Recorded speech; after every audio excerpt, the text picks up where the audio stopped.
Okay, so now I've put my PlayStation Vita memory card into the PlayStation TV. It looks like the location to save data for the system will be changed from the internal memory card to the removable memory card. You cannot use the internal memory card while the removable memory card is inserted. So that's kind of odd. So if you have a game, I guess it makes sense though. If you have a game saved onto your PlayStation Vita memory card, it is then going to use the memory card itself for save data. This way, when you are done using it in the PlayStation TV, you can easily take it out and put it back into your Vita and continue where you left off on the go. So that makes sense. That's the screen that you get just from turning the system on with the new memory card installed. I don't know if you have to have it turned off, install it, and then turn it on for it to recognize it. It's possible that it won't recognize it if you try to hot swap it. So if the system is turned on and then you put a memory card in, I'm not sure if it's going to need to reboot or if it'll just recognize it right away. I might try that later. Then it updates the database, and we are starting. Okay, so it still has my folders. It's not in the same placement as they are on the Vita. On my Vita, I have my folders up here, but so here at Borderlands 2, Ultimate Marvel vs. Capcom 3, the games I have, they're PlayStation Network, and my PSP and PS1 games are all here. So let's first, let's take a look at Final Fantasy 3. This is a PSP game that I bought on. Oh, cool. Application cannot be used with this system. If this application is supported by PlayStation TV system, update the application. Okay, I guess I can't play that. That stinks. Wonder how many other games are like that. Let's see. Final Fantasy 4. Go to the home screen and select Settings. Okay, I need to activate the system, so let's do that. You do that by going to Settings. Let's see, PlayStation Network.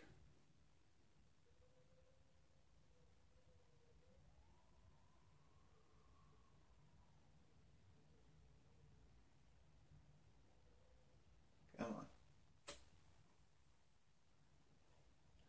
Okay. System activation.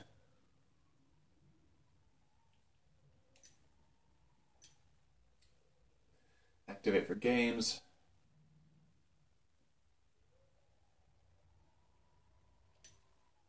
And it might as well activate for other things too, since I'm here.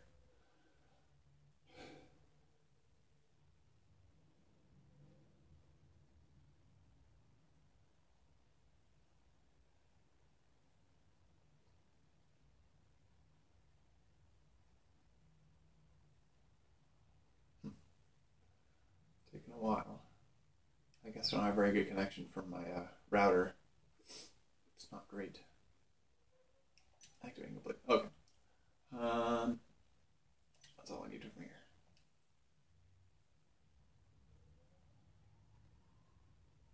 Oh, that's right. So I'm hitting circle, trying to go back, and it's not letting me. It's the same way with the Vita, where you get to a point where you can't just hit circle to go back. You actually have to hit the PlayStation button and then peel back the thing to close out the program. Okay, so let's try that again, the Final Fantasy 4.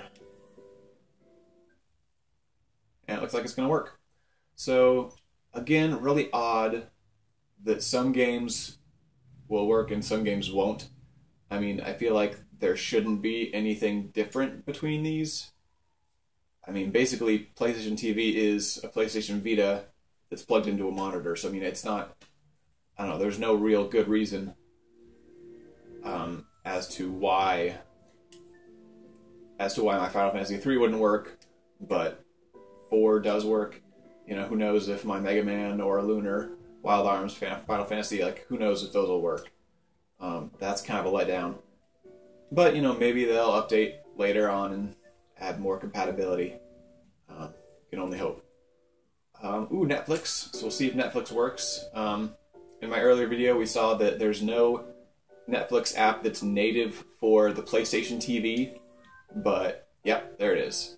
Application cannot be used with the system. If the application is supported, PSTV, update the application. Well, doesn't look like it is. So, yeah, clearly this is a pretty new system, and there's still some stuff to work out.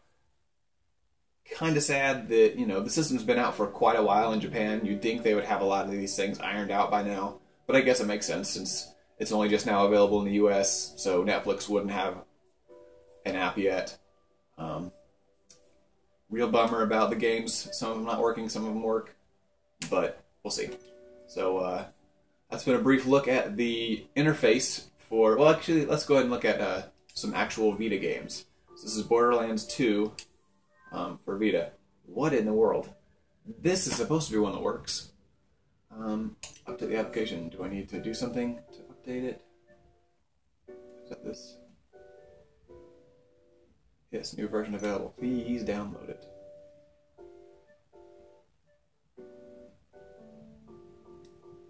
Okay, so it's up there. Okay, well, I'll go ahead and pause the video and come back to you guys when it's done. While I'm waiting for the Borderlands 2 to start up, or to download the update, went ahead and started my Ultimate Marvel vs. Capcom 3. Also a Vita game, so this will probably do instead of Borderlands 2. Just to show that Vita games do work on the PlayStation TV. Let's go.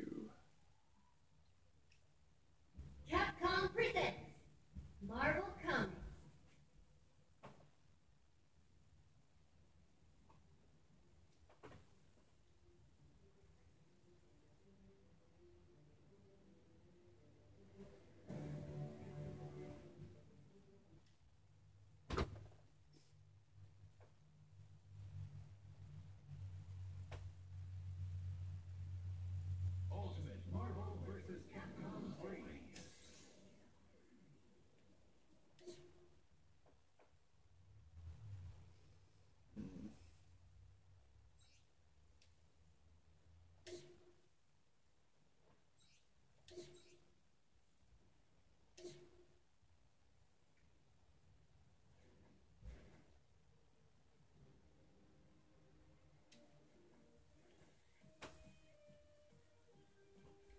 Alright, so looks like it's running normal. No, I don't need downloadable content right now.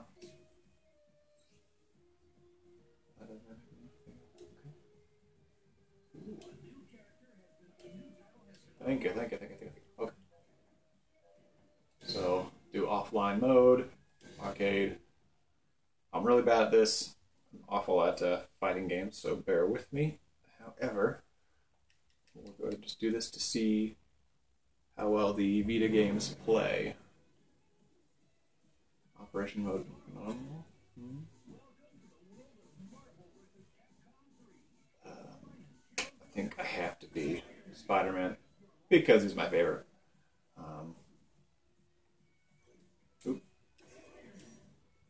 Yeah, sure. Versus view. Oh, maybe not versus. Oops. Okay, that's all right.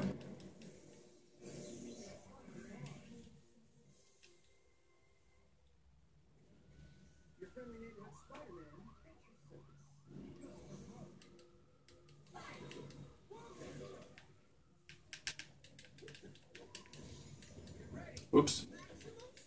Yay, missed. So I mean, it seems to run smoothly. There's no no noticeable lag, which makes sense because it's not like it's not like PS4 remote play will be, where that's going over Wi-Fi. This is literally playing off of the PlayStation TV, so there's not going to be much difference there. As far as how it looks decent. I should note that the system itself will only support up to 1080i. So I currently have it set to 1080i, although it still looks kind of not great. Obviously, the in-game isn't going to look full 1080 because it's basically just upscaling the Vita's screen, which I don't really recall what the resolution is, but it's not HD. Um, and then as far as the interface goes, it looks to me more like it's 720p, as far as like the size that they actually made all the icons and stuff and the text, and that's just upscaled to 1080. So yeah, I guess that's all right. I feel like it's a weird omission to not include 1080p. The majority of TVs now that are HD have 1080p, and 1080i is just, I mean, objectively inferior. So yeah, I don't know. Hopefully they'll update that. I mean, it's obviously makes sense that games aren't going to look that great at 1080p, but I mean, it'd be nice if it actually looked like it was high def, and you would hope that they would do that for Netflix when Netflix finally does get an app for PlayStation TV. You want to be able to see it in full progressive 1080 HD. Otherwise, PlayStation TV won't ever be as versatile of a streaming box as stuff like Hulu or not Hulu, Roku, or the other streaming boxes that are out there like Apple TV and Chromecast. So, I mean, that's been a pretty basic look at the interface. Like I said, you can play certain, I guess, hopefully eventually all Vita games. I think most of them you can with an update. But yeah, select Vita games, PSP games, PlayStation Network games, hopefully some PS1 games also. So yeah, thanks for watching, YouTube. I'll talk to you later. Hey YouTube, for this video I'm going to show you the PlayStation TV connecting Remote Play to the PS4. So let's go there. PS4 link. Get that started up. Yeah, close that out. Although I'm not sure that my PS4, because it's in the other room, I'm not sure it is in standby mode. So I'll be right back. Okay, it is in standby mode. So we'll see if it finds, well, no, don't find via internet. See if we can find it just close by. Okay, I need to do that. So I will be right back. Okay, went ahead and put in that code, and now it is registering with my PS4.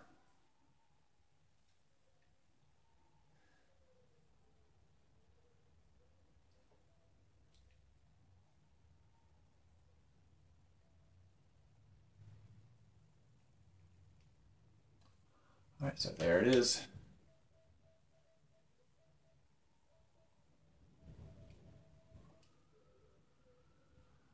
Alright, so you can see it's a little bit pixely.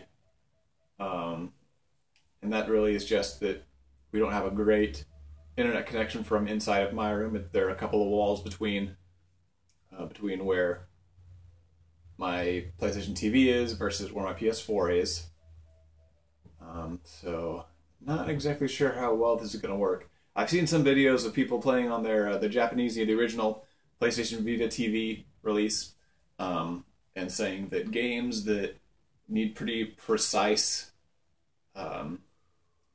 preciseness won't work as well. So games like Infamous Second Son is one that I have, or first-person shooters, like that's the kind of stuff that you need to have very limited delay. But obviously, there's a bit of a lag, so I'll let you know when I hit the button, and then you can see when the actual change happens. 1, 2, 3. 1, 2, 3. 1, 2, 3. So there's a slight delay. For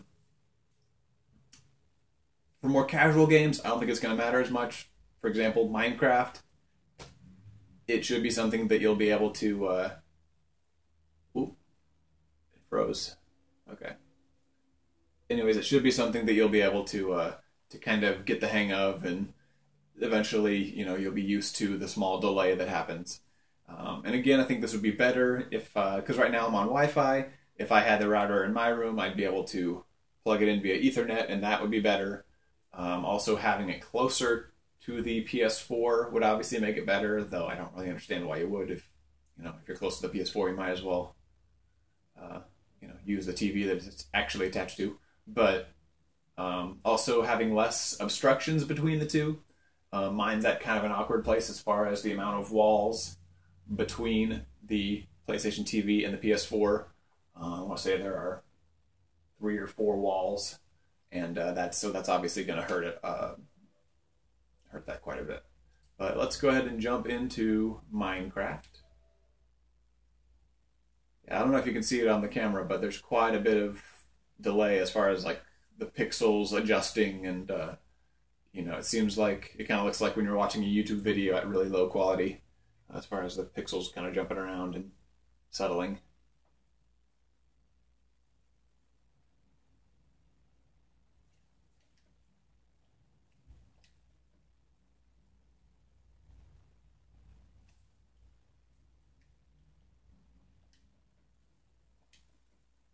It's funny, I don't know if you can hear it, but I can hear in my other room where the PS4 is turned on currently.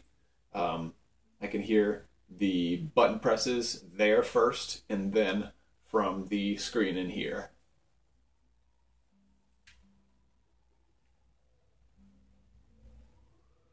Wow, that is really pixely. I'm not talking about the fact that Minecraft is,